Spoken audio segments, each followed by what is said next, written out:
그럼 어차피 이 틀에서 저나 여러분들이 아무리 길을 쓰고 달려도 그렇게 안 될 거라면 역설적으로 다른 게임을 할 필요가 있다라고 생각합니다.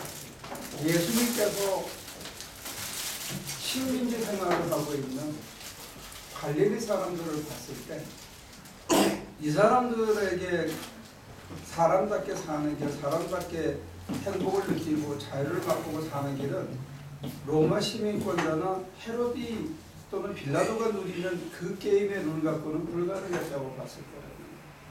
심지어 같은 동족인 바리새인들의 게임의 룰 가지고도 이게 불가능했기 때문에 주님이 보여주신 룰은 다른 룰이 아니죠. 그 룰이 뭐냐 했을 때 하나님의 뜻을 이루는 룰이에요. 우리들은 하나님을 믿는다고 하면서도 우리 마음속에 은근히 뭘 갖고 있냐면 자본주의의 룰과 자본주의 게임에서 승리하는 그런 거를 묘하게 동시적으로 갖고 있어요.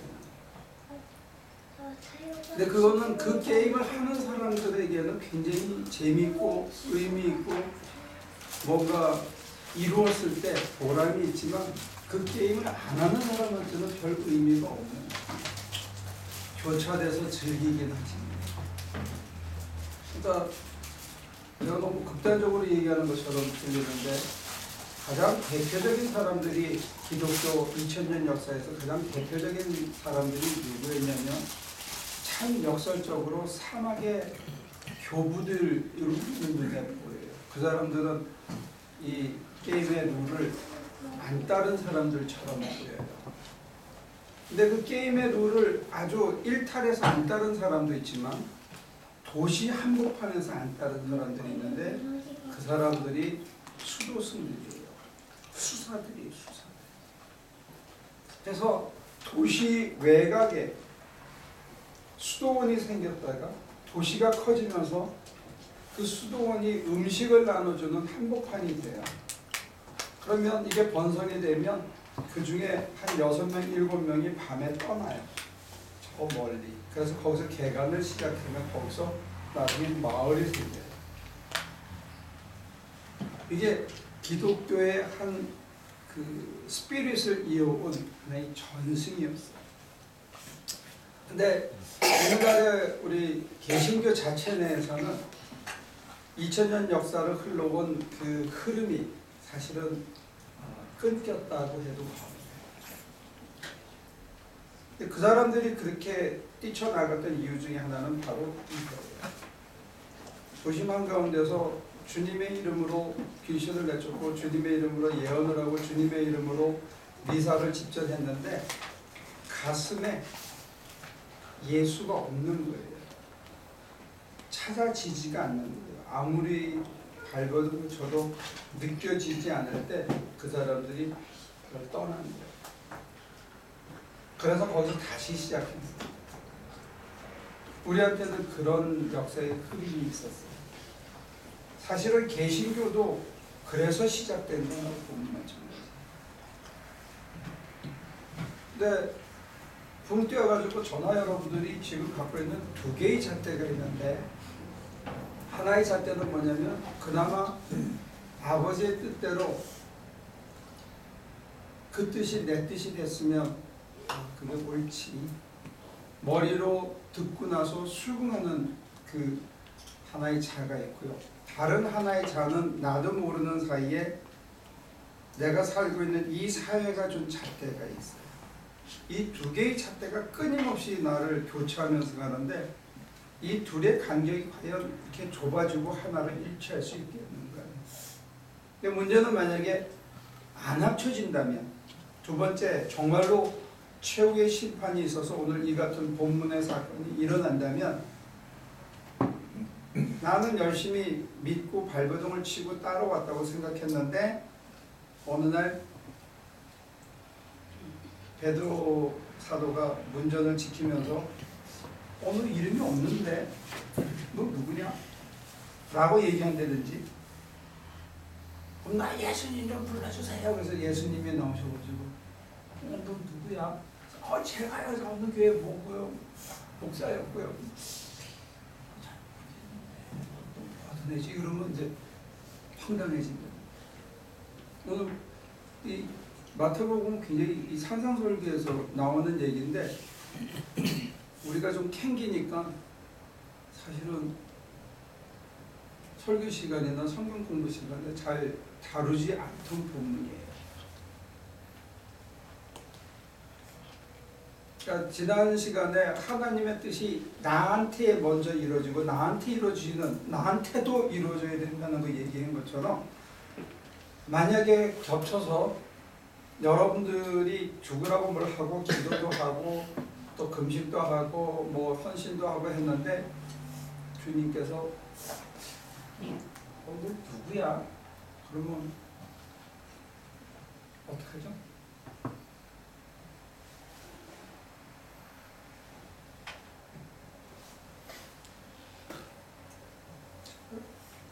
기분 나쁜 질문이지 않나? 이거 성경책에 있어서 지금 나는 설명해 준 거예요. 근데 제가 질문을 억지로 만든 게 아니라. 어떡하죠?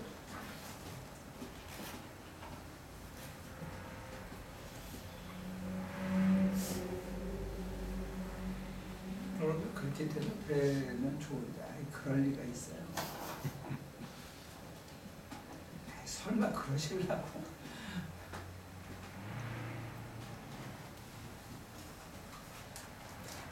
목사님은 괜히 하시는 소리죠. 비가 오고 날씨가 그러니까 그러는 거죠. 오줌 돌리려고 이제.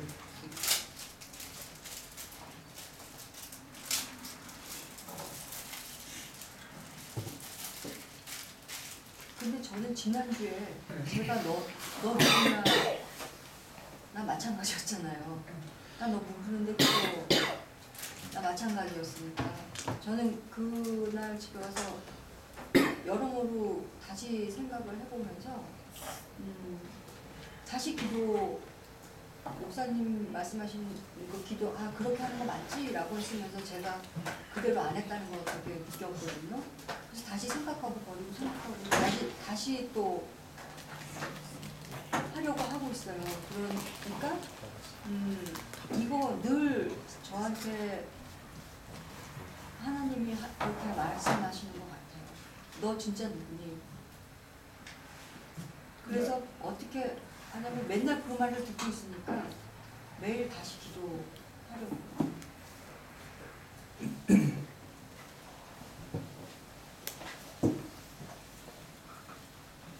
아버지의 뜻이 하늘에서 이루어진 것 같이 땅에서도 이루어지다 라고 주기도문 맨 앞에 얘기한 것처럼 우리가 기도 생활하고 기도를 실천하는 신앙생활을 할 때 그러면 우리가 아버지의 뜻을 알고 있느냐,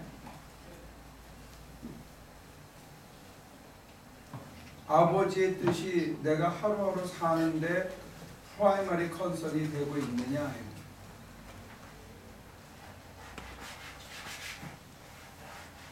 아버지의 뜻이 뭔지 매일 물어보고 사느냐, 아니면 여러분들은 아십니까?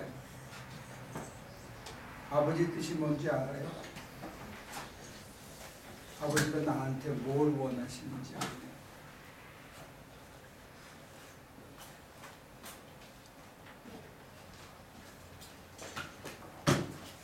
그러니까 그 뜻을 모르기 때문에 매번이 아니라 매일 기도해야 되는 거잖아요.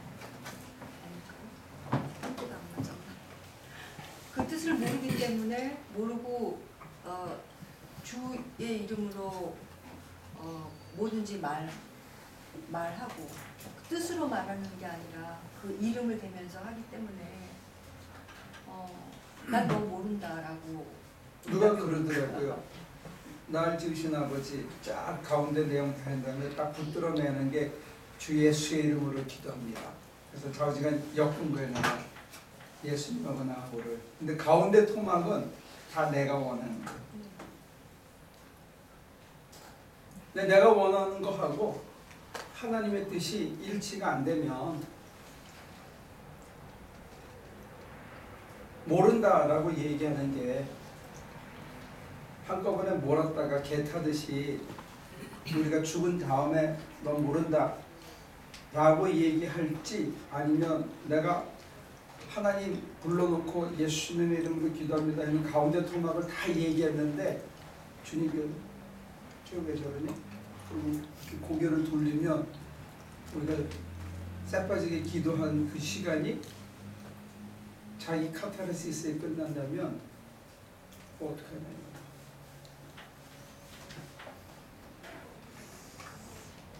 내가 너무 따지는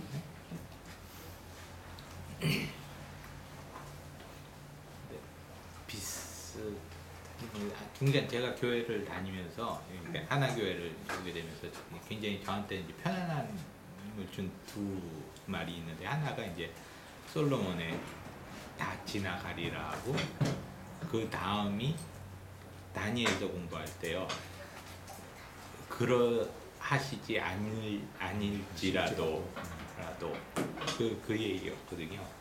그래서 그 대답을 여기에 적용을 시키고 싶네요.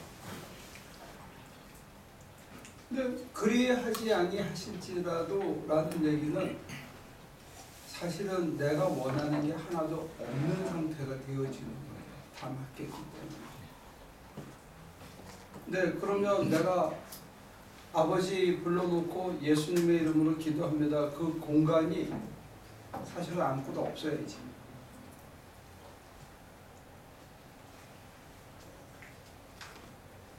그러면 기도하고 나서 좀 분하지 않아요? 내가 뭐 했지? 전화 왔어요.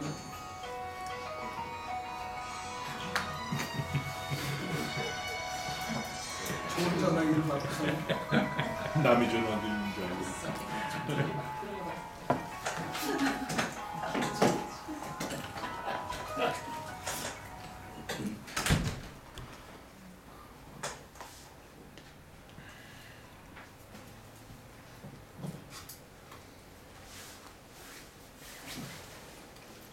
그러면 목사님, 그 하나님의 뜻대로인데, 하나님의 뜻대로, 그러니까는 나 자신은 없고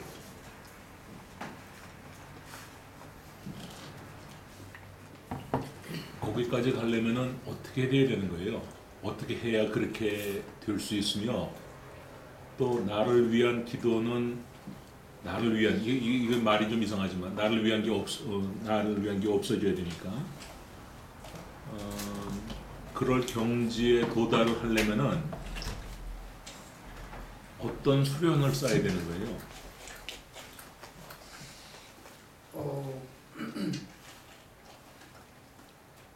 제 개인적인 소견으로는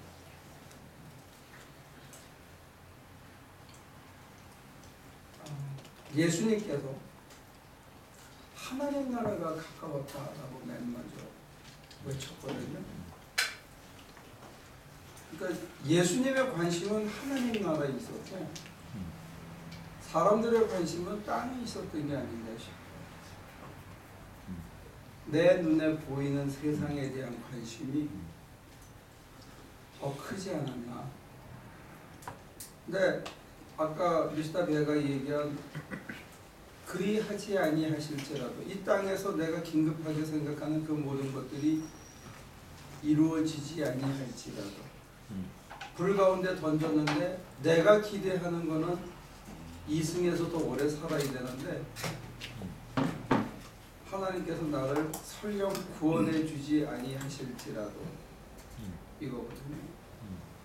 네, 그렇게 되려면 믿음이 있어야 되겠죠. 무슨 믿음이 있어야 되냐면 하나님께서 나보다 나를 더 잘한다.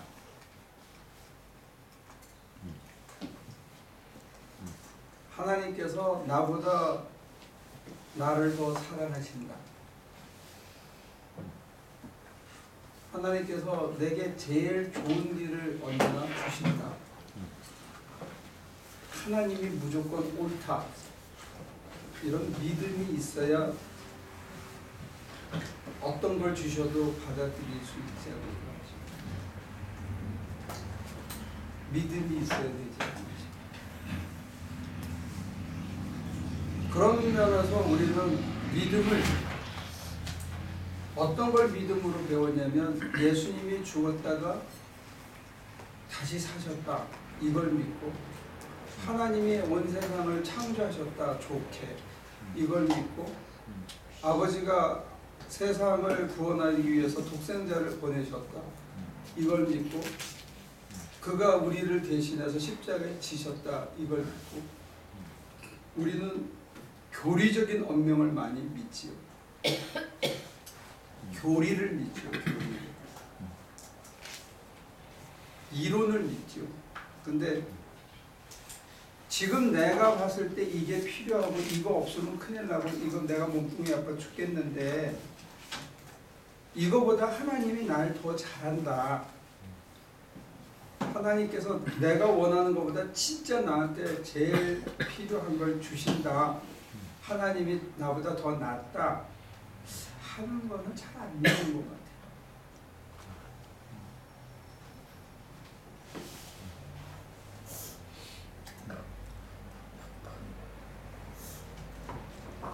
거창하게 무슨 창조의 하나님 이런 거는 믿는데 하나님이 나보다 더 똑똑하다 하는 거는 잘 안 믿는 거예요.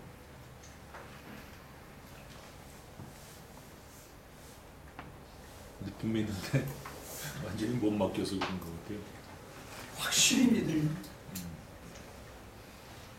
제가 일할 때요 목수일을 시키면 애들이 질문이 많아요. 전태호 집사가 이거 왜 이렇게 해야 돼요? 하고 많이 따져요.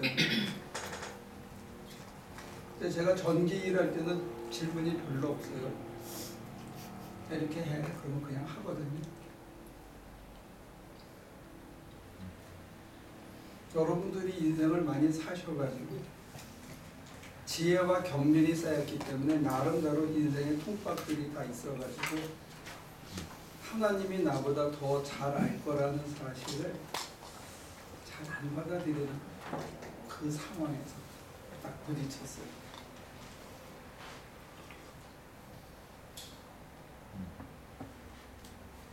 내가 뭘 하고 싶은 마음이 편향이 조금만 생기면 두 번째는 하나님이 뭘 원하시는지 내가 감지하기가 참 어려워져요. 저울 추가 있는데 내가 이쪽이 더 좋다는 페이버가 딱 쓰면 하나님의 뜻을 거의 안 묻죠.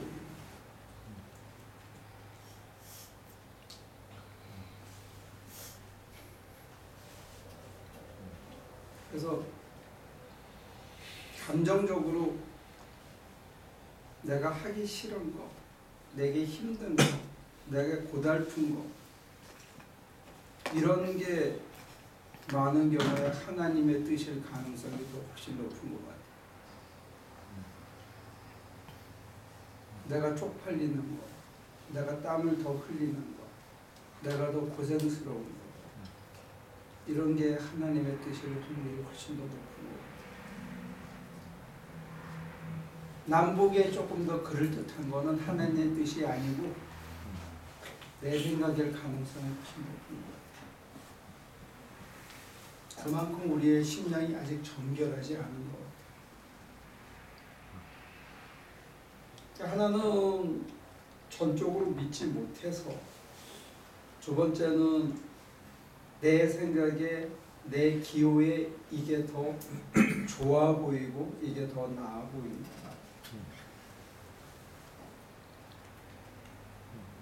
그래서 제가 느꼈던 거는 뭐냐면 교인들은 저를 포함해서 믿는 우리 사람들은 특히 현대 신앙인들은 조금 더 쉽고 조금 더 편한 안락한 생활에 대한 페이버가 큰 것 같아요.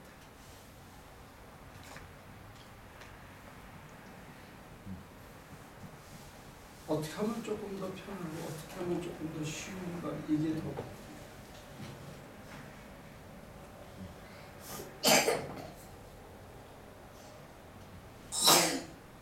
쉽고 편한 길은 거의 대부분의 사람의 길이 아닌 것이다.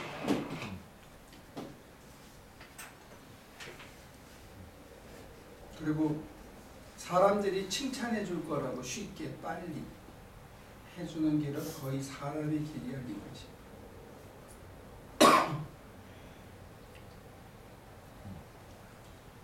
빛도 없이 이름도 없이 십자가를 지고 주님을 따르리라 우리 찬송가에는 하는데, 빛도 없이 이름도 없이 십자가를 짊어지고 5년 10년 남이 뭐라고 하든지 간에 전혀 존경도 안 하고 전혀 인정도 안 하고 전혀 칭찬도 안 해주는 길을 5년 10년 15년 20년 걸어가는 사람들이 의외로 적더래요.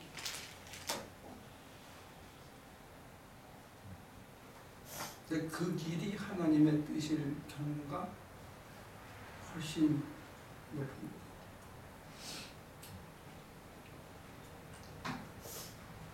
그래서 제가 이름 붙이기에 거룩한 부담감, 내 삶의 부담으로 다가오는 길, 이게 하나님의 뜻일 가능성이 높지 않습니다. 오래 걸리고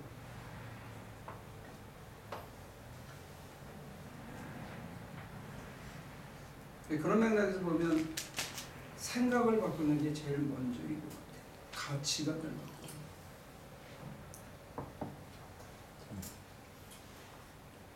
안 된다고 생각을 많이 해요.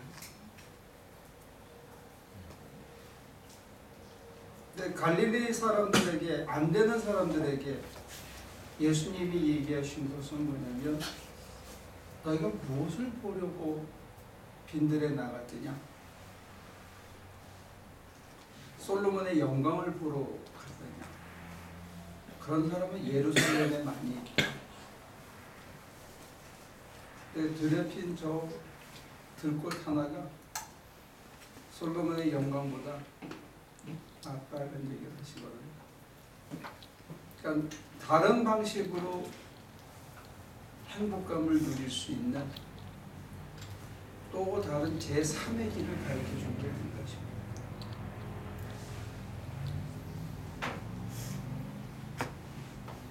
어차피 이 게임에서는 이길 수 없는 사람이에요. 그럼 이 사람들은 다른 게임을 해서 고래등 같은 집에서 사는 사람들이 누리는, 초가상가 안에 사는 사람들도 행복감을 누리고 살 수 있는 길이 뭐냐.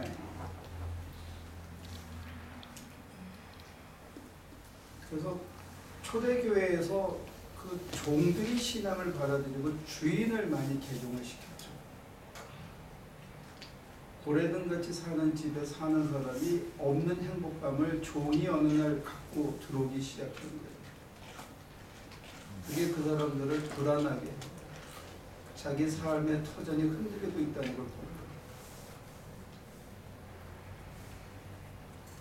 그게 이제 조용한 혁명을 일으켰죠. 로마 시대, 박스 로마노 시대를. 이제 오늘 우리가 한 2000년이 지나서 오늘 우리는 그 열기와 그 혁명적인 에너지를 잊어버린 게 아닌가 싶어요. 우리는 둘 다 갖고 싶어요.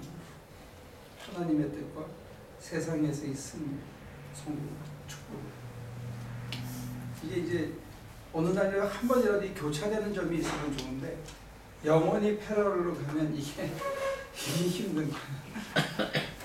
우리 성룡 나오는 영화 같은 데 보면 이쪽 차에 타가지고 저쪽에 다리 놓고 이렇게 쫙 가는, 계속 그렇게 타고 가야 되는 그런 거죠.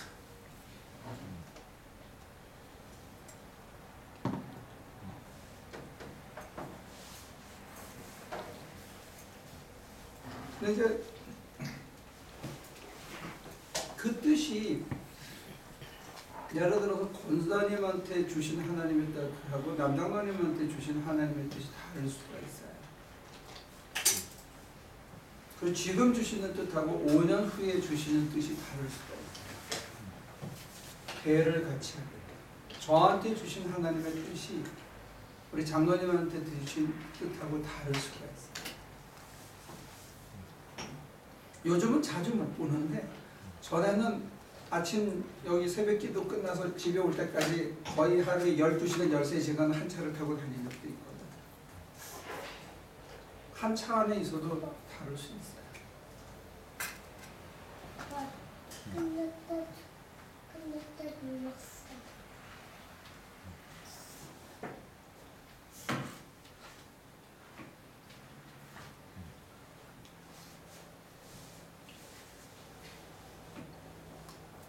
실천적으로는 저나 여러분들이 하나님의 뜻을 알고 싶어함과 동시에 하나님의 뜻을 받아들이고 싶지 않은 저항이 우리 속에 동시에 있기 때문에 또 알까봐 두려워하는 마음도 있어. 혹시 재수가 없어질까봐.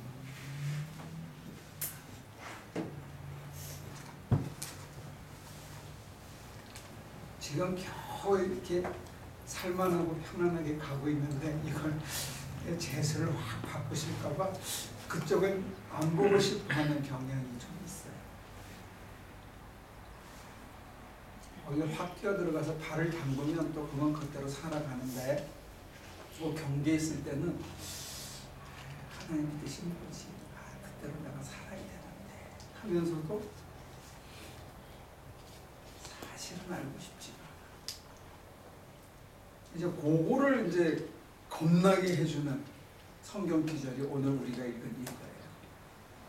그래서 계속 가잖아? 그러면 이제 어느 날 갔는데 그래도 제가요 직분이 뭔지 아세요? 제가 헌금한 거 금액으로 저는 상당해요. 근데 제가 본 거에 비해서 굉장히 많이 했어요 사실은. 저 어려운 속에서도요 밥을 제대로 못 먹어도 헌금 다 했거든요. 근데 시상하게 배신자 아니 이렇게 배신할 수가 있어. 하나님의 나라 모른다는 거야. 이게 동네 깡패도 이러지는 않을 것 같아. 너 그래 너 그 동네 살지 않았어? 그래 그렇게 서로 좀 이래야 되는데 도무지 네가 누군지 모른다. 보통 그동안 했던 헌금이라도 돌려주든지. UMC에서는 그래서 그 펀드가 있었어요. 11조 했는데 망하잖아? 그러면 돌려주는 인슈런스 펀드가 있었어. 한때. 별거 다 있네. 별거 다 있네. 왜냐면 수를 하니까. 못 들어가고.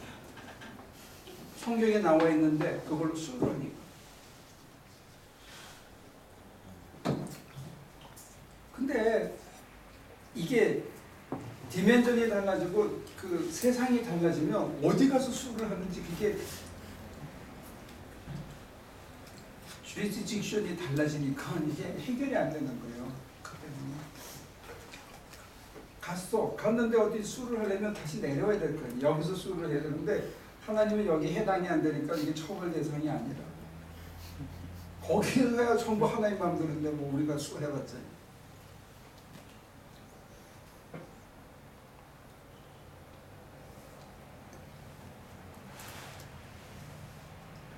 제가 끝에 살짝 힌트를 드렸는데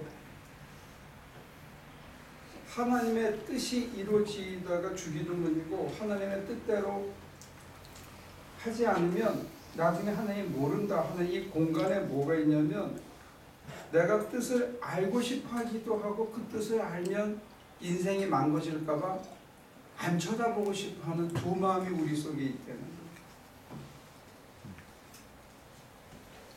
여러분들은 그게 보여요? 그게 보여야 포기가 돼요.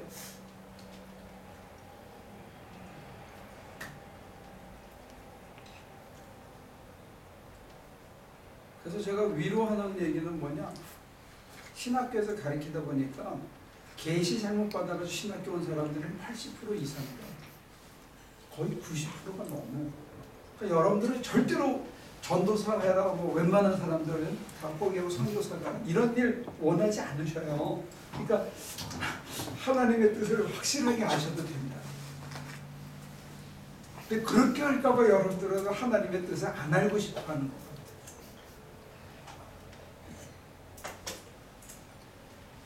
내가 그래도 20년을 신학교에서 가르쳤는데 그지?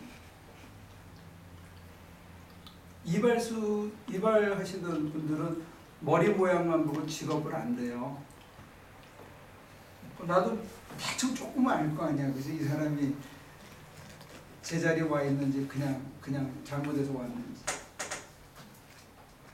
한 번은 신학교에서 막 간증하고 저한테 막 하나님이 어쩌고 그러시더라고요. 그래서 하나님 아닌데 그랬다가 혼났어요. 한 학기 내내 막 가르쳐서 혼났는데 나중에는 자기가 잘못 생각한 것 같아요. 다음 학기에 봐서.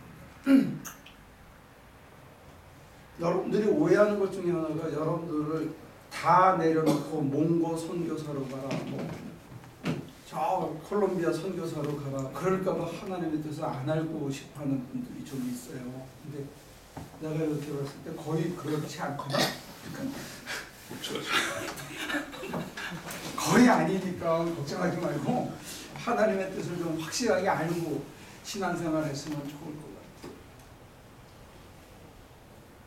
두 번째 위로는 뭐냐?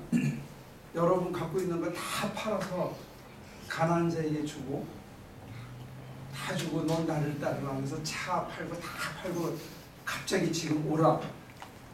여기 있는 사람들 중에 거의 없어. 그러니까 전혀 안심하고 하나님에 대해서 좀 찾아보면 좋을 거예요. 그러니까 여러분들이 불필요하게 오해해가지고 두 마음을 가질 이유가 없어요. 그 먼 훗날에 있을지도 모르는 그 막연한 불안 때문에 지금 내가 하나님의 뜻대로 삶으로서 오는 하나님 나라를 누릴 수 있는 좋은 기쁜 소식을 놓치고 산다는 거예요. 오해 때문에. 다니엘이나 하박국이나 이런 사람들은 어쩌다가 나왔으니까 그 사람들 이름이 성경책에 있는 거예요. 저나 여러분들은 역사책에도 기록이 남을 사람들이 아니니까 안심하고 신앙생활해도 된다.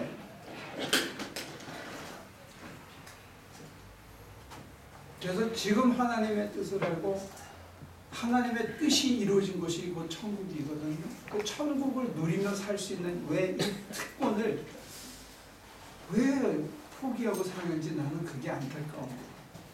좀 위로가 됩니까? 여러분들한테는 너 다 버리고 가난한 자에게 주고 나를 따라 이런 얘기 안 하신다니까. 할 수도 없어. 첫째는 가진 것도 별로 없고, 두 번째는 그렇게 하면 안 올 거 뻔히 알기 때문에 얘기 안 하신다니까. 아직 우리는 그런 수준이 아니에요. 저를 포함해서 여러분과 저는 전혀 아니니까 우리가 이렇게 앉아서 연구하고 있는 거예요.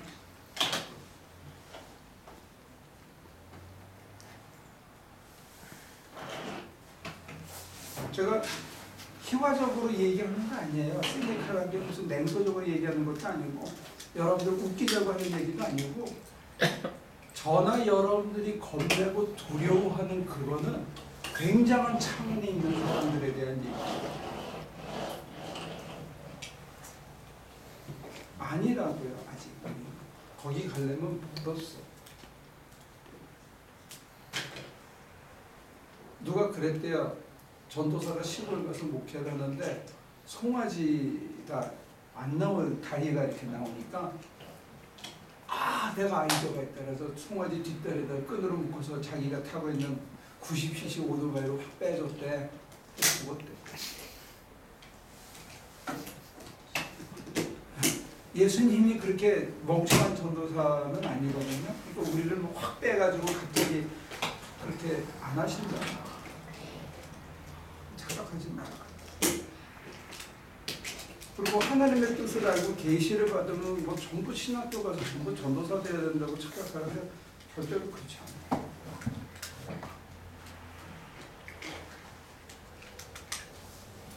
지나가다 진짜 죄송한 여러분들이 이제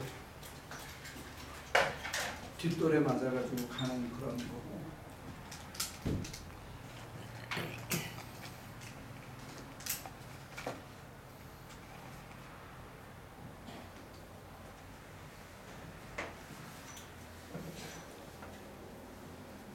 그래서 내가 너무 멀리 간 거지. 좀 쉬어. 혼자 주절주절 너무 많이 떠.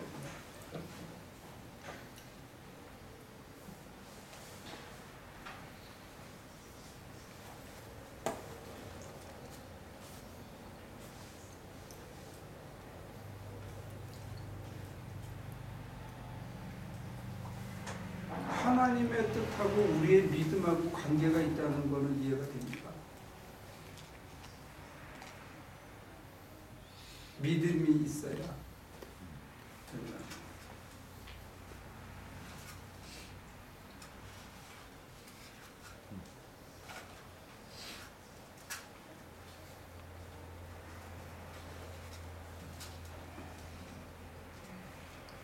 그러면 하나님의 뜻을 모르면 믿음 생활은 못하나요?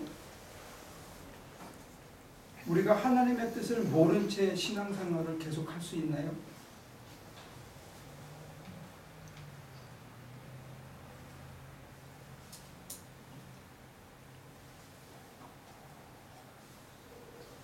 어떻게 생각하세요?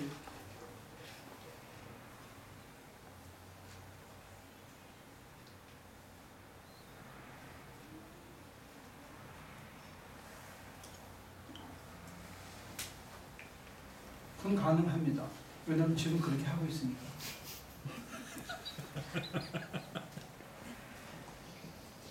얼마든지 신앙생활 가능합니다. 근데 이제 문제는 나중에 가가지고 모른다고 얘기하시는 게 문제예요.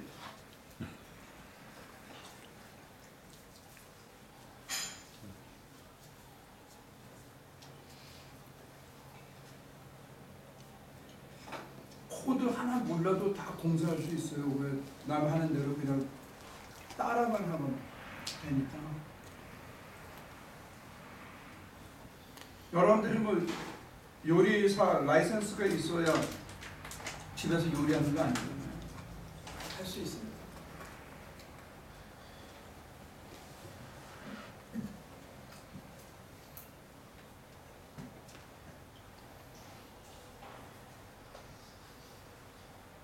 그래서 또 나갈까요? 아니면 조금 더 보충 설명이 필요한가요? 지금 했던 얘기.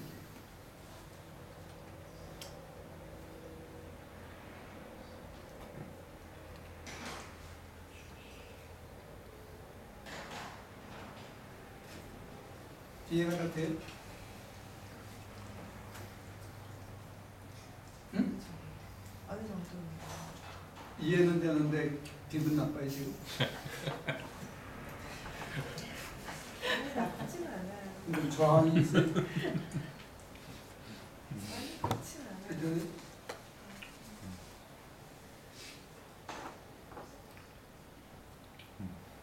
하나님의 뜻을 모른 채 우리가 신앙생활을 많이 할 수 있고 하나님의 뜻을 알고 싶어 하지 않는 저항을 가진 채 신앙생활을 한다고 스스로 생각할 수 있어요.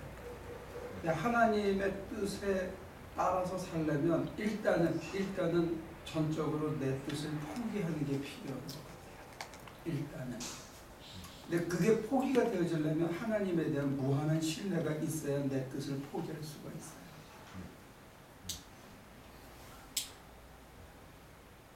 근데 이게 오래 다져져야 여러 번의 실패를 통해서 여러 번의 더블 컨펌을 통해서 하나님의 뜻이 내 뜻보다 내게 더 좋은 거라는 정말로 수없이 많은 반복을 통해서 조건반사적으로 믿어져야 되는 자리까지 가요.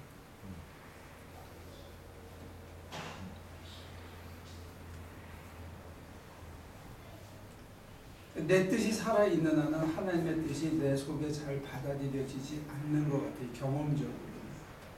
그러니까 하나님의 뜻과 내 뜻이 늘 일치된다는 거 사실은 참 쉽지 않은 것 같아요. 그런 의미에서 하나님의 뜻이 심지어 바울 같은 사람에게도 아픔을 줬다는 거예요. 다메섹으로 갈 때 꺾였을 때의 아픔은 사흘밤 사흘낮이 눈이 멀었다는 상징성으로 드러났다면 나중에 3차 전도 여행은 묶여서 했는데 그때 예루살렘으로 올라갈 때 빌립이나 또 아가보나 이런 선지자들이 와서 그 바울의 허리띠를 풀러가지고 자기 손을 묶은 다음에 끌고 가는 예언을 해주거든요. 그때 바울이 뭐라 하냐면 나도 안다 이렇게 얘기해요. 자기는 알고 빌립의 집에 왔는데 빌립의 세 딸이 다 예언자라서 올라가지 말라고 말리고 아가보가 와서 너 이렇게 되니까 올라가지 말라고 얘기할 때 나도 안다 그리고 서로 입을 맞추고 목을 놓아 울었다고 되어 있어요. 하나님의 뜻을 받아들이는데 바울의 1차 전도 여행도 아니고 2차 전도 여행도 아니고 3차 전도 여행을 할 때 그분에게도 아픔이 있었대요. 하나님의 뜻을 실현한다는 것은 현실적으로 이 세상에 사는 우리들의 입장에서는 아픔을 줘요. 포기해야 되고 목숨을 걸어야 되기 때문에 사실은 아픔을 줘요. 근데 3차 여행을 아픔을 주는 걸 알면서 나도 안다라고 따라갈 때는 왜 따라갔겠냐? 두려움에? 무서워서? 의무감에? 좋아서? 네? 순종할 수밖에 없는 이유는? 정적 하나님 뜻을 알았으니까 그게 내게 제일 좋은 길이라고 믿었기 때문에 지금까지 그럼 그때 빌립의 세 딸이 예언한 거는 하나님의 뜻이 아니었습니다. 하나님 뜻이죠. 해석의 문제. 받아들이냐 가로막느냐 해석의 차이. 그럼 받아들이지 않은 거는 그 세 딸은 아니면 다르게 나타난 건지. 그렇죠. 사사로움이 없을 수 있대요.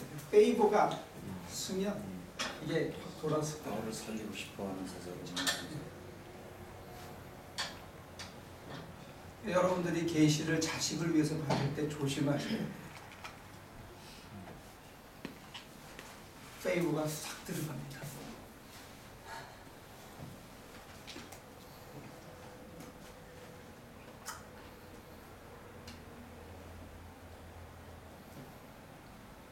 그러니까 바울이 심정적으로는 아프지만 그 길을 묵묵히 갈 수 있는 것은 이제 바울에게는 다른 길이 없는 거예요.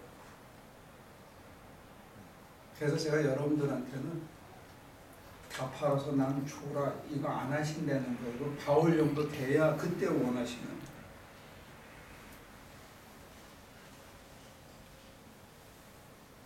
바울이 그런 얘기 했거든요. 내가 빨리 이 몸을 떠나서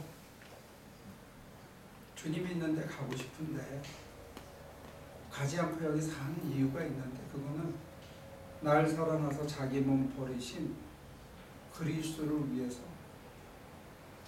살고자 합니다. 그게 뚜렷해져. 그때 가니까. 그 정도 되면 이제 주님의 목숨 달라고.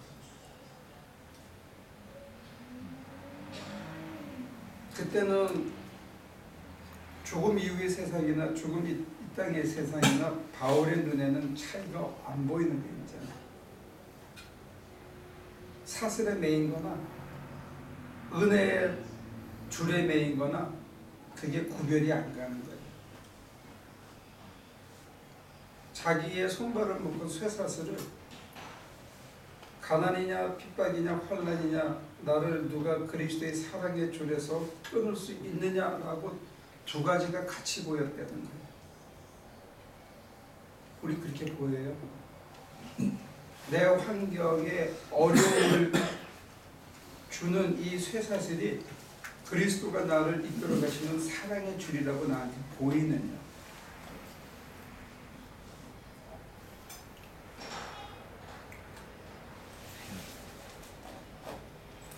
죽으러 가는 그 길이에요. 이제는 최연소. 예루살렘에서 증언한다면 이제 로마로 가서 곧 죽는 길이에요. 거기는 파선의 위협이 있고 독사의 위협이 있고 백부장이 언제나 죽이자고 하면 언제든지 죽을 수 있는 거예요. 노예선에는 병으로 죽고 산소 부족으로 죽을 수 있는 게 널려 있는 죽음의 그 자리를 사슬에 매었는데 이게 그리스도의 사랑의 줄이랍니다.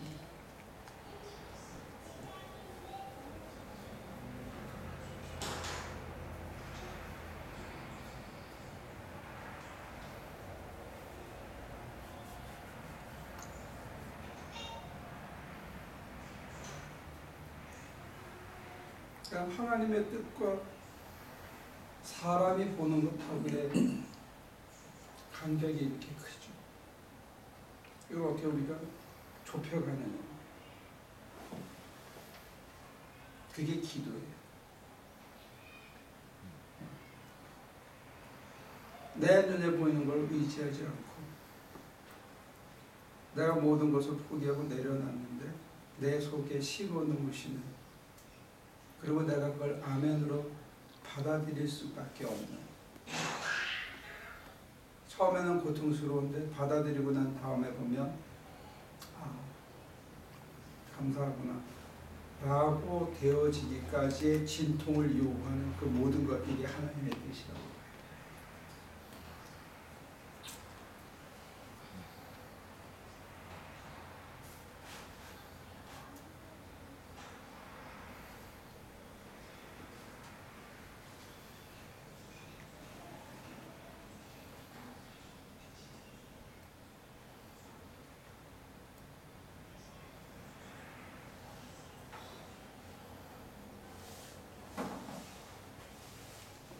이게 남의 자신 얘기라서 참 얘기하기가 어려운데,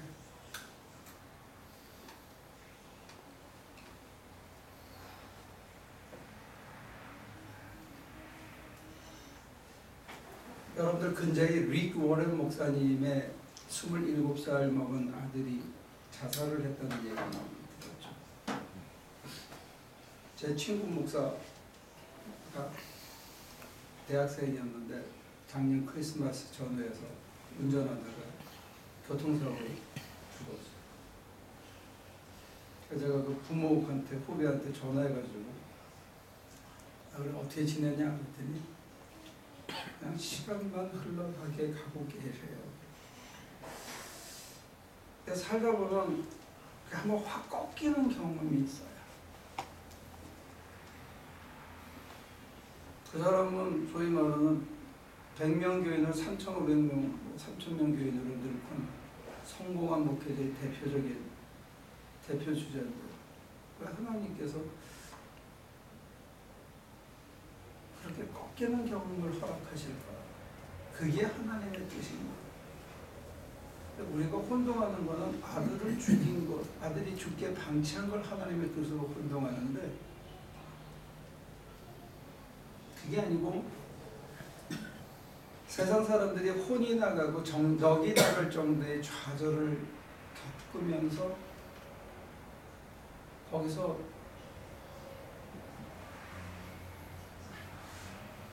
인간이 겪을 수 있는 최후의 휴밀리티를, 겸비함을 배우고 다시 일어서게 하는 뭐가 있는데 그게 하나님의 뜻이에요. 다시 얘기할까요? 우리는 하나님의 뜻이 있어서 저 아들을 데리고 갔다 이렇게 착각할 수 있다는 거예요. 그게 아니고 그 사람이 거기서 일어설 수밖에 없는 뭐가 있다는 거예요. 그 자리에서도. 보통 사람들은 다 넋이 나가요. 제 친구들 예외가 아니에요. 제가 보면 아마 짐작컨대 릭 워런 목사님도 거의 넋이 나가서 지금 매주 해야 하는 설교를 그냥 하고 있을 뿐이라고 생각해요. 그냥 루틴을 하는 거예요. 근데 그 루틴을 벗어날 수 있는 그게 바로 하나님의 뜻이에요. 그 뜻을 붙들는 거.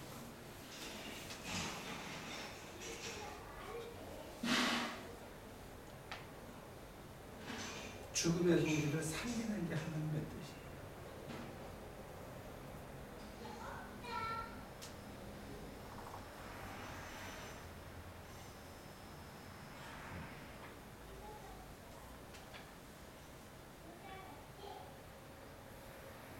뭐가 제 말이 뒷말이 이해가 되니까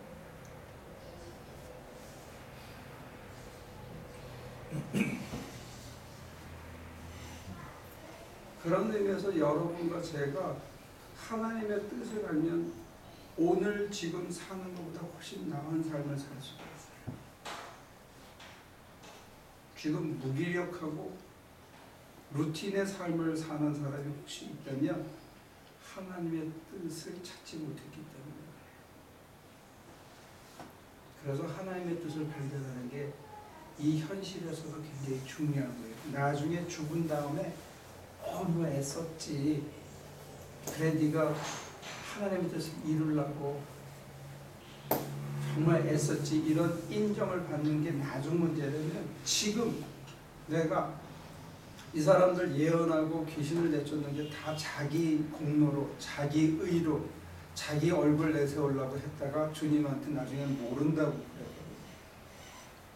근데 나도 없어지고 내 명예도 안 보이고 나 좋은 것도 안 보이고 나 편한 것도 안 보이고 나라는 게 전혀 보이지 않고도 내가 내 삶을 다 걸 수 있는 게 하나님의 뜻이에요. 아직도 추상적으로 들리나? 내 명예가 전혀 생각이 안 나. 나 이거 하면 쉬울 거다. 나 이거 하면 좋을 거다. 나라는 게 전혀 걸리지 않은데 내 모든 걸 거기다가 다 집어넣어서 갈 수밖에 없는 그 삶, 그게 하나님의 뜻이다. 근데 그거를 어떤 의미에서 여러분들은 아직 못 찾은 거예요. 왜? 그게 가장 소중하다고 설교 시간에 성경 공부 시간에 배우지 않았기 때문에. 내가 소중하고 내가 복받아야 된다는 것을 배운 거예요. 내가 다 제로가 돼도 진짜 나를 다시 살릴 수 있는 생명의 길이 뭐냐 했을 때 그게 바로 하나님의 뜻이다. 지금. 그게 나한테는 무지하게 고통스러워. 그거 하면 죽을 것 같아. 그거 하면 내가 모든 걸 포기당하는 것 같아. 내가 좋아하는 것, 내가 나라는 인테그리티마저 다 포기되어지는 것 같아. 그래서 그걸 잡을 수가 없어. 근데 그게 바로 하나님의 뜻이야. 근데 아까 앞서서 미리 초를 쳤지만 여러분들한테는 바울 같은 거 아직 요구하지 않는다니까요. 부자 청년에게 요구하는 거 그런 거 요구하지 않는다니까요. 여러분들은 선교사로 가라 소리 안 하니까 안심하고 택하셔도 돼요. 택해야만 여러분들이 살 수가 있어.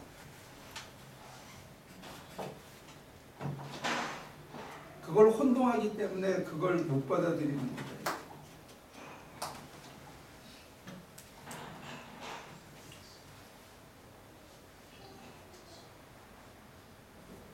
어디서 놓쳤죠?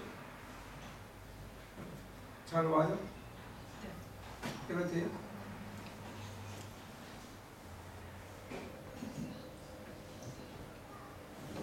다시 설명할게요. 모든 게 그냥 아침에 눈 뜨면 그냥 꿈 있고 밥 주면 밥 먹고 나가서 출근하고 내가 있어야 할 자리 내가 있어가지고 다 하고 다니고 어떤 사람들은 뭐 그게 안 되니까 가서 술도 먹고 또 뭐 밤에 뭐 또 어떻게 뭐 하고 하겠지만 그렇게 계속 루틴은 하는데 자기는 없어.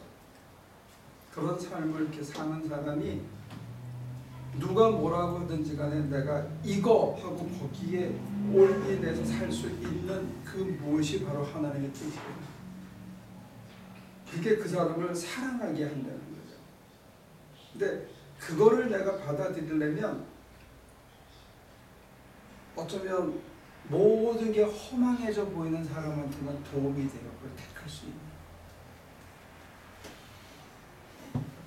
여전히 뭔가 붙들고 있고 붙잡을 게 있고 좋은 게 있고 이게 나한테 그런 게 있는 사람은 그거를 다 걸러내고 난 다음에 무화된 다음에 다시 택해야 되니까 한 단계가 더 필요해요. 이 산에서 오르냐 이 산에서 오르냐 꼭대기는 같은데 모든 게 내려지고 붙들었을 때 그게 나를 살리는 그게 하나님의 뜻이야.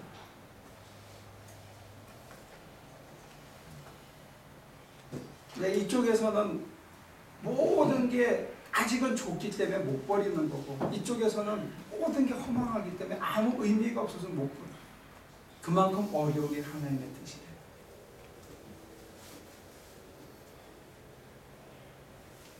그러니까 우리는 주기도문을 그렇게 외우고 교회 생활을 하면서도 오늘 이 본문이 상상설교에서 지적하는 게 내가 도무지 노예를 못한다.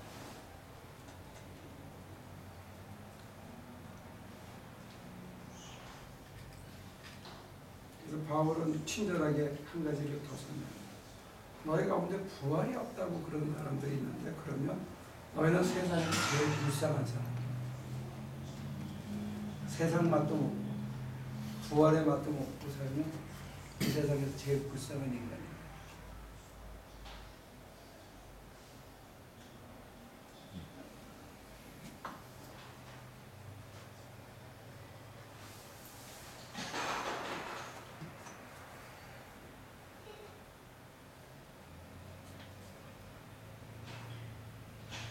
이 허망에 있는 사람에게는 지금 제가 던지는 얘기가 굿뉴스예요.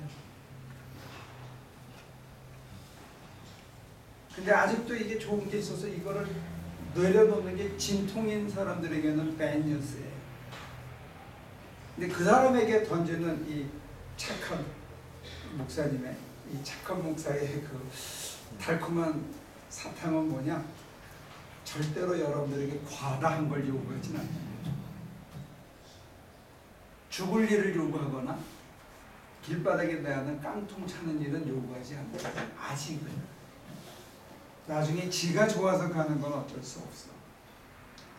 그런 사람 몇 안 되니까 안심하고.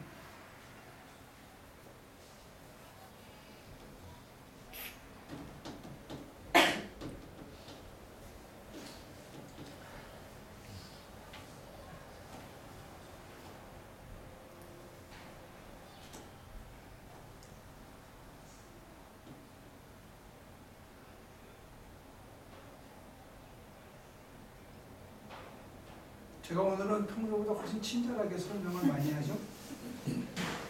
아닌가? 여전히 또 착각인가?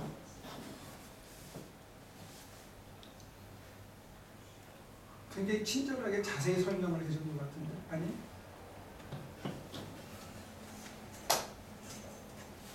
왜 웃어요 지금? 진짜 왜 그런 것까지 설명하세요? 아니 옛날보다 많이 웃으시는 것 같은데. 제가요? 네.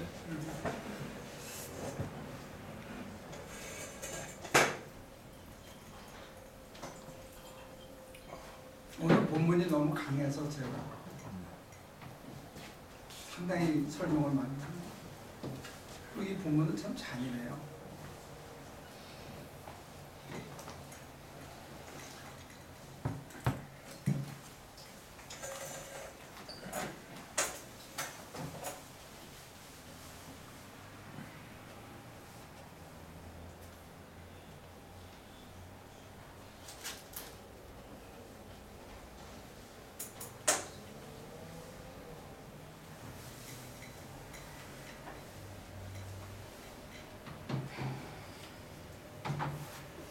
저는 지난주가 더 충격적이었어요. 그래요?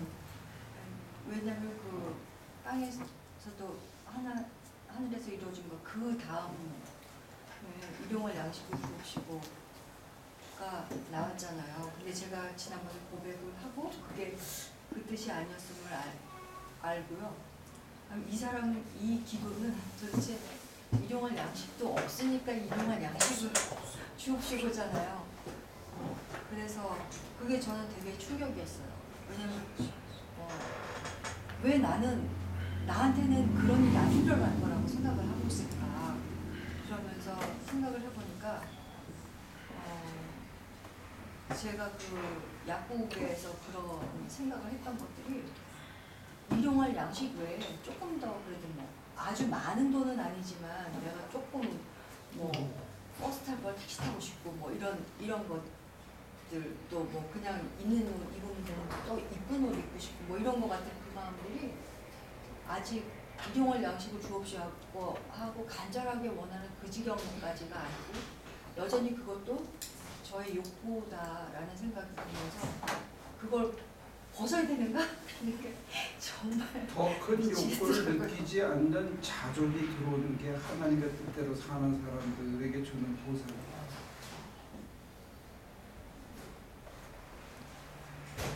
그래서 제가 무슨 말인지 들으셨어요? 예.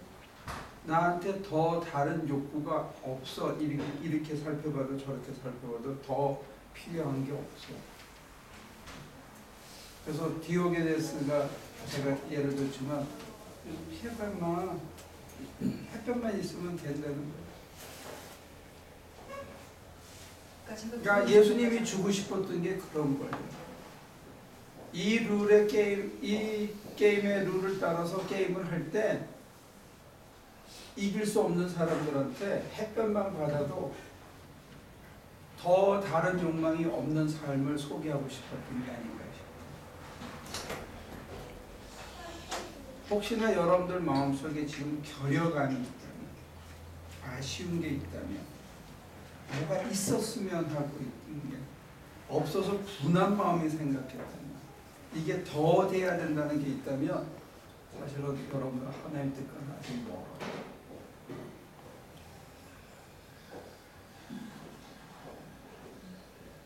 내 잔이 넘치나이다. 일체 자족을 배웠습니다. 하는 얘기는 하나님의 뜻 가운데 사는 사람이 이 땅에서 누릴 수 있는 영적인 그리고 현실적인 축복이 아닌가 싶어요. 그러니까 뭐 더 많은 거를 기대하거나 바라거나 원하는 게 없어. 그걸로 그냥 족한 거예요.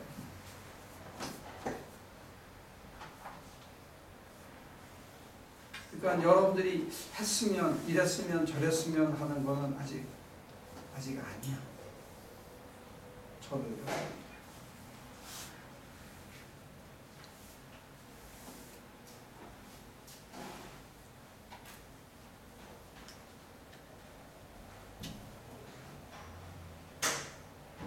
그러면 되죠. 응? 그런 상태에 들어가면 어떨 것 같아요? 지금 제가 소개한 그런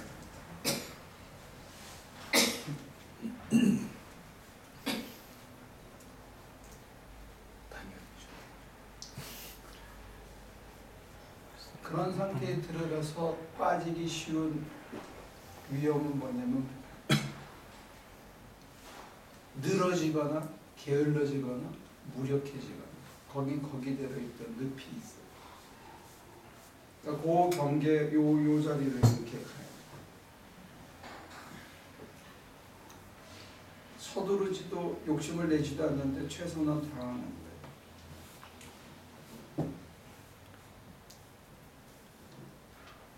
일상은 하는 거예요. 할 때 열심히 하는 거예요. 그러나 조바심을 내거나 더 큰 욕심을 내거나 하지는 않아요. 아까 그 목사님이 친구분 말씀을 해주셨잖아요. 그랬을 때 그 친구분한테는 그 어려움이 이제 극복해 나가는 과정이 이제 하나님 뜻이라고 하더라도 그 죽은 아들한테는 어떻게 하나님의 뜻이 들어갔길래? 그러니까는 그런 예들이 많잖아요. 그러니까 희생당한 사람들, 뭐 그래가지고 그 사람을 보면서 뭐 이렇게 변화를 갖고 오는 사람 그런 사람도 있지만은 희생당한 사람들한테는 이 하나님이 그러면은 어떻게 방만을 해가지고 그 뭐 하기 위해서 시범 케이스로 보여준 거냐? 하나의 그냥 던져진 그런 건가? 그러니까 그런 거를 이제 제 라이프에도 적용할 때 갑자기 이제 스스로 그냥 어느 날 그냥 간다면은 이런 하나님의 뜻에 늘 보거나 뭐 듣기도 전에 그냥 가야 된다면 이게 과연 거기서는 또 하나님의 뜻이 뭘까 하는. 그러니까 그런 예를 들어서 얘기하는 게 참 고통스럽고 참 안 좋고 힘들어요. 우리 제 경우에 이제 박사과정에 있을 때 예를 들면 그 보스턴에 그 밥솥이 터져가지고 죽은 그 사람들은 그러면 누구 죄냐 이런 거 가지고 한 학기 내내 디베이트 한 적도 있어요. 근데 거기서 내리는 넘지 못하는 그게 뭐냐면 동양적 사유에서는 사는 게 꼭 죽는 것보다 더 낫다 하는 사유가 없는데 서양 사람들한테 그게 강하더라고요. 디베이트를 할 때는 이제 문화적인 차이가 있었어요.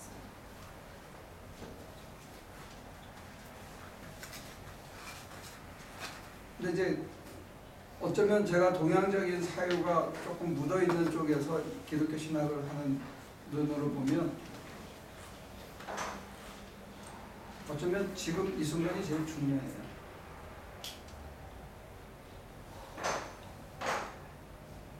우리가 영원히 이 모습으로 계속 산다는 것은 어쩌면 환상일지 몰라요. 그래서 논쟁을 하면 그렇게 되더라고요. 죽었어. 자기 와이프는 37에 꽃다운 나이를 죽고 이 사람은 70까지 살았어. 그러면 천국에 가서 만나면 몇 살의 모습으로 만나냐 이거 가지고 디베이트를 해요. 우리가 생각하는 것은 그래요.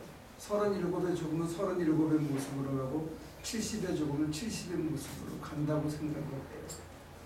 근데 기독교 신학은 그거 그렇게 믿진 않아요. 그게 부활과 영생의 모습은 아니에요. 암시하는 것은 썩지 않을 것으로 썩을 것으로 심고 썩지 않을 것으로 거둔다든지 홀연히 변한다든지 어떤 연계성은 있지만 그 모습이 그대로 간다고 믿지는 않아요. 그러면 나중에 못 찾아. 그럼 하루라도 빨리 죽어야 돼. 거기 가서라도 좀 생생하게 살려니까. 그러면 맨 천당에는 그 척추 협착으로 이렇게 쩔뚝거리거나 고개가 다 굽은 사람들만 왔다 갔다 할 거라고. 거기서 뭐 할 게 없습니다. 전부.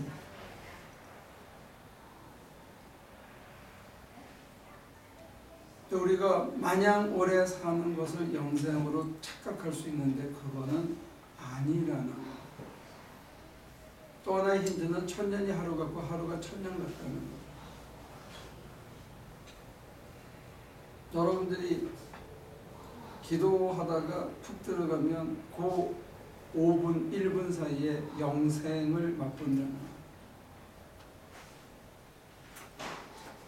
찔기게 올해 80, 90, 100살까지 사는 게 꼭 축복은 아니라는 거. 죽은 다음에는 90의 모습으로 천국에서 쩔뚝거리며 살아가는 건 아니라는 거.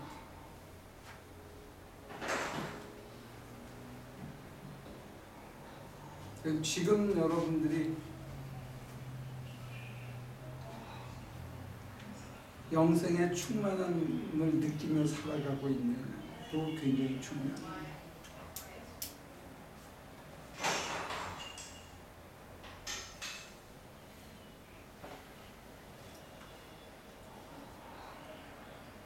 억울하게 죽은 사람들 참 안타깝고 그 가족들이 갖는 슬픔과 고통 굉장히 크죠.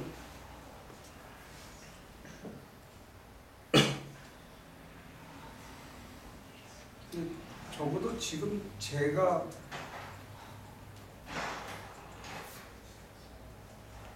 드릴 수 있는 답은, 잠정적인 답은 오늘 내가 얼마나 내 마음을 다 주님께 드리고 사느냐, 이게 영생이라고 생각해요.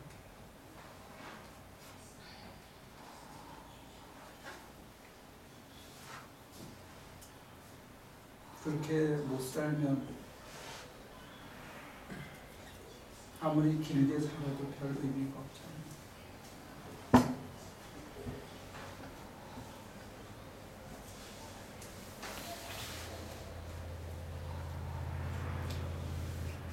저는 여러분들이 그런 완성을 이루셨으면 참 좋겠어요. 만약에 그게 잣대라면 우리가 생각했을 때 억울하게 죽었다. 이 실행자들은 뭐냐? 살아있는 사람은 그걸 계기로 해서 돌이킬 수 있는 기회도 있고 뭐 하나님의 뜻을 발견할 수 있는데 그 사람들은 하나님의 뜻을 못 보지 않았냐, 뭐 이렇게 우리가 하는 아규가 그냥 논리적인 논쟁일 수 있어요. 하나님 나라가 너희 가운데 있다 했는데 내 속에 진짜 있느냐, 이게 더 절박한 문제로 본다면 사실 우리가 뭘 먼저 물어봐야 되겠느냐. 그런 의미에서 제가 여러분들에게 소개하고 싶은 거는 지금 내가 얼마나 내 마음을 하나님께 다드리고 그가 내 안에 충만히 계신가, 그게 더 소중하지 않나. 내가 뭐가 되고 뭘 이루고 하는 것도 중요하겠지만 그거보다 훨씬 앞서서 더 중요한 게 정말로 내가 내 마음을 하나님께 다드리고 그분을 사모해서 그가 내 안에 충만히 계신 것을 내가 감지하고 살아가는 한순간순간 하루하루가 내가 제일 소중하다고 생각합니다. 그때 감각적으로 한 1분, 5분 눈을 감고 주님을 사모하는 그 시간에 영혼의 깊이를 이렇게 들어갔다가 나올 수도 있고,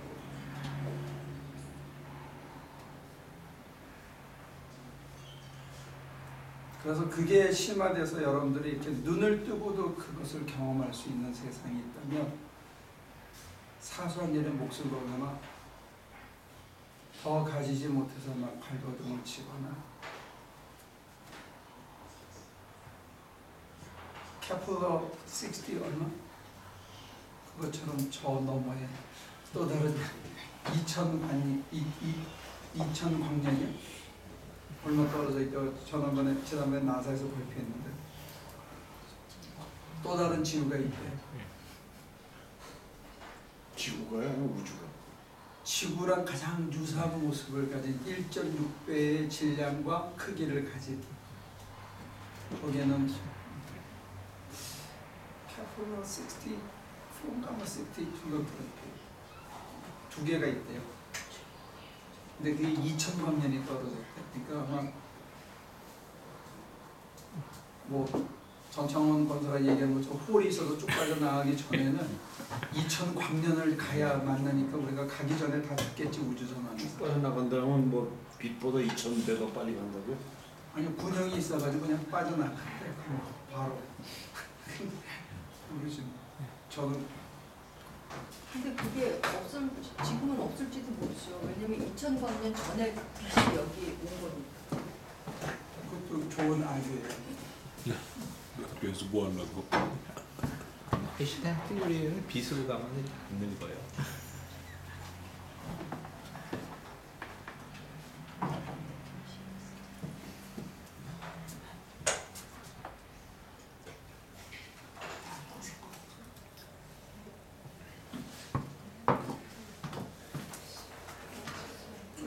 너무 벌려놨는데 잠정적인 결론은 그런 거예요.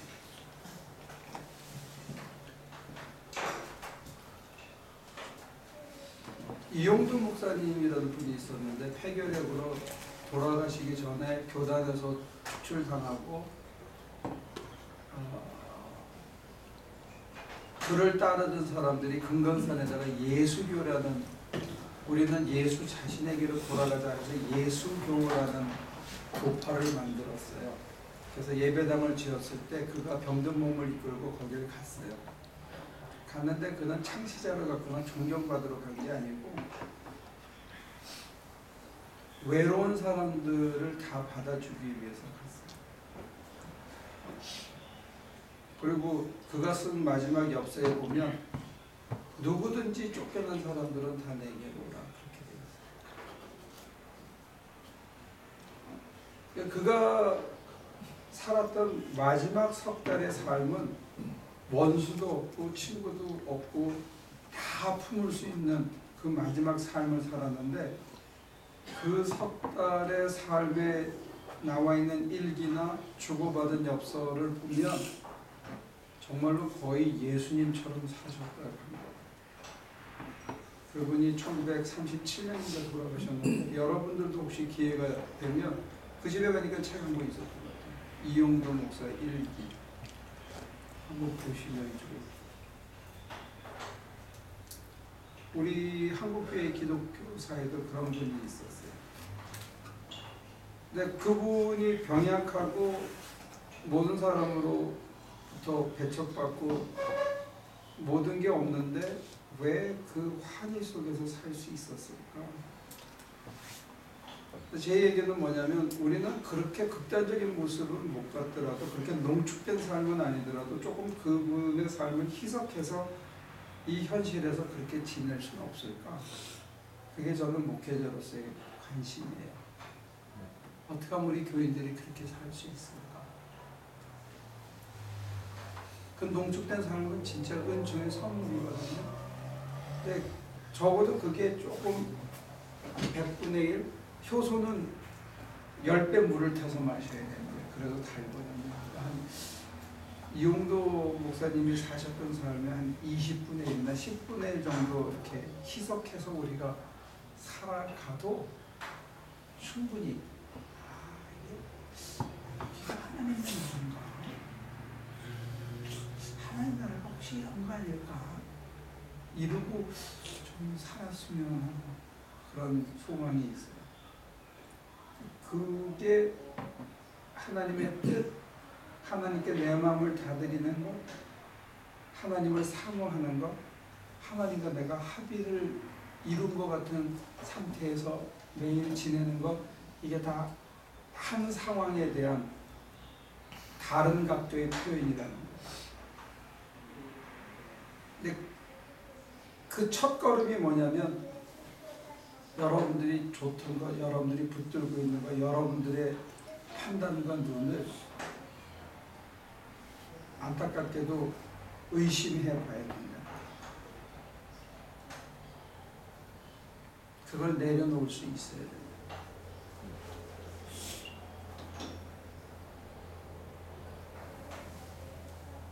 내 뜻이 하나님의 뜻에 앞서면 잘 안 보이더라고.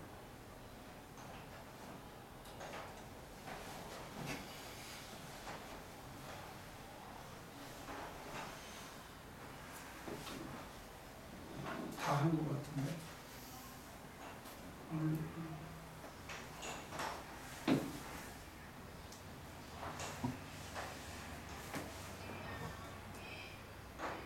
신들려서 얘기했는데 분위기는 완전히 촉촉하지.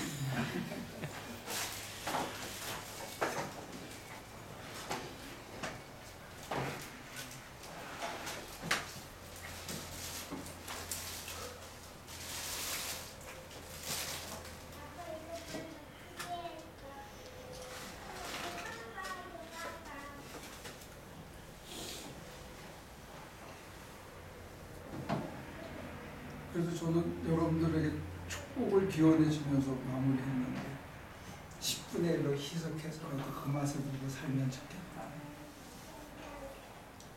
그런 세상이 있더라고요. 그런 걸 경험하다가 간 사람들이 있더라고요. 이게 옛날 얘기가 아니고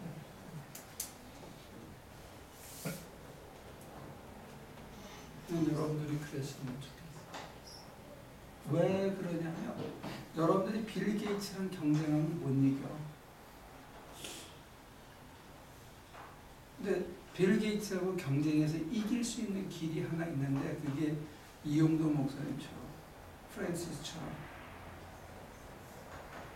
바울처럼 하는 길은 여러분들이 혹시 더 멀리 갈 수 있을지도 모릅니다.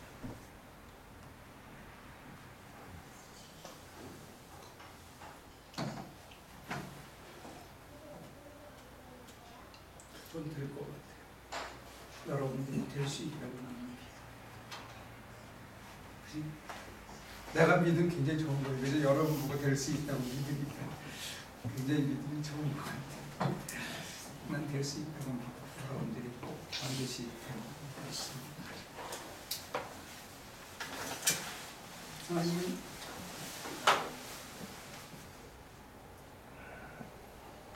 하나님께서는 당신을 주기까지 우리 안에 우리 주님이 누리셨던 그 하늘나라의 기쁨, 그 무한한 자유, 어디에도 걸리지 않고 뭘 더 갖지 않아도 그저 신발 하나 신고 세마포 옷 하나 걸치고 휘적휘적 다녀도 전혀 결여감이 없었던 그 마음, 주님이 사신 것처럼 우리도 살아가기를 원하시는데 우리는 마음이 눈이 세상 사람들한테 너무 많이 팔려 있고 세상이 우리를 어떻게 보나에 신경을 많이 씁니다. 주님이 우리를 어떻게 보시는지 우리도 어떻게 하면 주님 사신 것처럼 그렇게 살아갈까. 오늘 주님께서 이 땅에서 그렇게 살았던 사람들이 있었다는 것, 또 그렇게 하기 위해서 아주 쉽고도 구체적인 길들이 있었다는 것 일러주셨는데 우리 마음밭에 그 말씀 떨어져서 우리도 그렇게 한번 살아볼 수 있도록 도와주시옵소서. 그래서 그 세상이 어떤 맛인지 그렇게 사는 사람들의 삶의 종국이 어떤 것인지 또 그것을 통해서 바로 우리의 삶을 통해서 다른 사람들에게 이정표가 될 수 있도록 여기 부족하고 모자라는 저희들 삶을 드립니다. 주 예수여 원하시는 모양대로 사용하여 주옵소서. 예수님의 이름으로 기도합니다.